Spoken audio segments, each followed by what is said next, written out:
I'd ask how to handle the responsibility of creating your own business. That's actually a great question. Starting your own business, there's a lot of responsibilities. You're going to be on your own, and you will have to be, you're going to be responsible for finances, marketing, sales, admin, and everything else that comes with it. Obviously also your taxes and all of that. That could create quite a lot of pressure on you, and you have to concentrate obviously on building your business. So I would propose you look at yourself, look at what skills you have, which of these functions comes naturally to you, and you can do it without thinking and without creating extra pressure. You can also start building systems.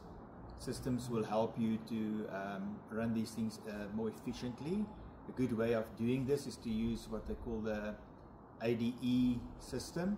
So that is automate the stuff that is small and that you can that is repeatable, and you can automate that without you spending time on it. Delegate. You're going to be on your own, so if you delegate, you can delegate it to family, friends, or somebody that can help you for a short period.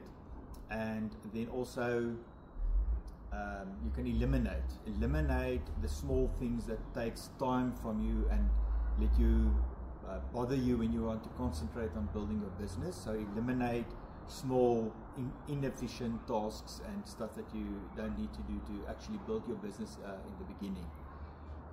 Also get a mentor, talk to people, get people to help you with stuff you don't know, especially if it's a specialized problem like getting an accountant for your accounting, helping you with your taxes and get your paperwork and all the regulatory stuff sorted. Yes, and then obviously read books. There's a lot of books to read. Take small courses, upskill yourself, become AI proficient. That can help you with the automate, delegate, and eliminate, because it can become an agent you can use that is very inexpensive. And yes, you can then concentrate on growing your business and becoming successful.